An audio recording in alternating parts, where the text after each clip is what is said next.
Patricia Drey Busse, and I'm here with Tom Dippel and Reese, and we're going to talk a little bit about economic development issues in Cottage Grove. So first, kind of the big glaring one, the Home Depot building is empty and going up for auction in January. So who would you like to see purchase it? Yeah, I think that first there's a question that needs to be addressed, and that's the economic climate that we're in. And I think that's going to dictate who's going to be able to purchase it.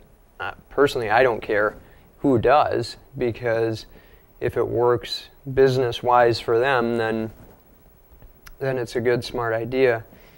But we need to take into consideration the economic developments of the nation too, which I think that plenty of people are doing as well right now. And when you do that, you see that things are still extremely unstable in the commercial sector, and the reality is that many economists think that there's a bubble that's kind of transferred into the commercial sector right now too, like what we saw with the housing bubble, and that could actually collapse. And so given that it didn't seem like there was enough interest with the auction and they needed to reschedule, it's going to be hard to say we need to get somebody in there, because technically speaking, we can't do anything to get somebody in there.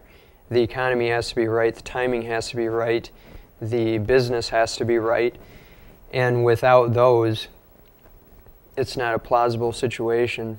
And so, given that, it's up to the business.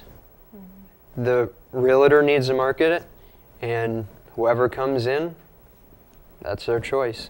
And I'd be fine and dandy with anything. What do you think, Chris? Any particular types of businesses you'd like to see come in there? You know, not anything in particular. It's more about really just kind of filling up that vacant space. I mean, we've got a lot of vacant space perceivably within Cottage Grove, but almost half of it is taken up by an empty Home Depot building. So my big concern is that we have someone who is looking at it and says, you know, that's a taxable piece of property at $5 million. It's out there for $2 million. I can take it and squat on it for a while. Mm-hmm. I'd rather see movement into the space, whether it's dividing it up, whether it's moving in something that's larger. I mean, there's been so many things thrown out there, a theater, you know, a Michael's Arts and Crafts, something like that you know would be good for the community. But I think don't have anything in particular, but mostly just moving it and getting something flowing into it, so it kind of fills out that area, and hoping that it's not someone who says, you know, I've got a good bargain on my hand and I'm going to go and spend the money on it and squat on it and see if I can resell it a couple of years down the road for a higher price. Mm-hmm. You know, some people have tossed around that, hey, there's this, you know, the city's been talking about maybe building a community center. There's this open space that seems to be a good area. I mean, what do you guys think of that? Do you think there's that it would be a good idea for the city to look at that, or that there's any chance of that happening?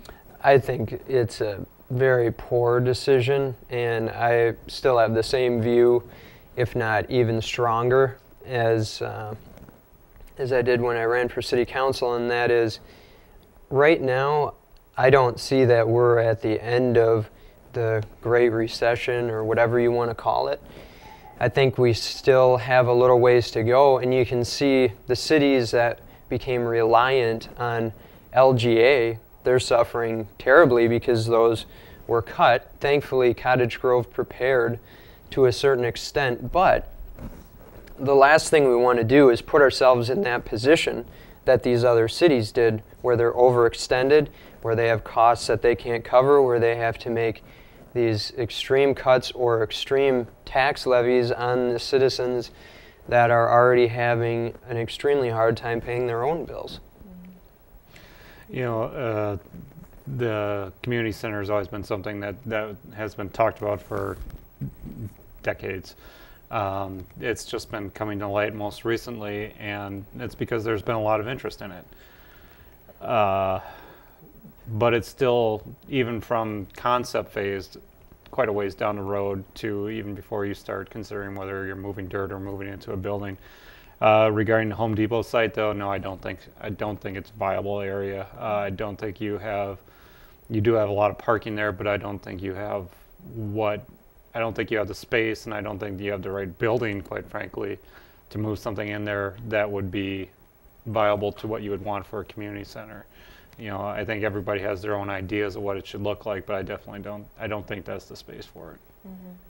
Well, moving to another big area that's being discussed as ripe for development, the Cottage View Drive-In. Kind of the last big thing that we heard about the drive-in was that this National Historic Group wants to maybe try to save it or see if it can be preserved in any way. What do you think of that idea that this site could be preserved for historic reasons? Well, then, I've said this before, then you might as well say the Majestic site is a historic area because it's been around just as long. And are we going to keep that? We can't. I mean, it's an eyesore. It's fallen apart. It's the best, it's the most luxurious rat hotel in the Twin Cities. So, they've had an option on the land before for Cottage View.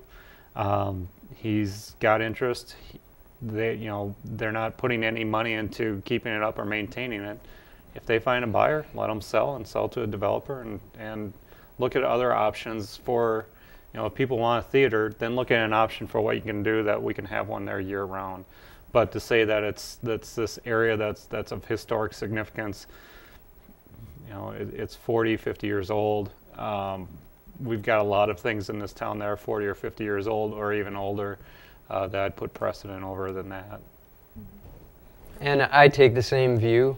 I think that the owner of the land has their own right to do what they want with it, regardless of city pressure. And even beyond that point, it gets into the issue then of, do we want to spend more money on something that's going to need continual upkeep?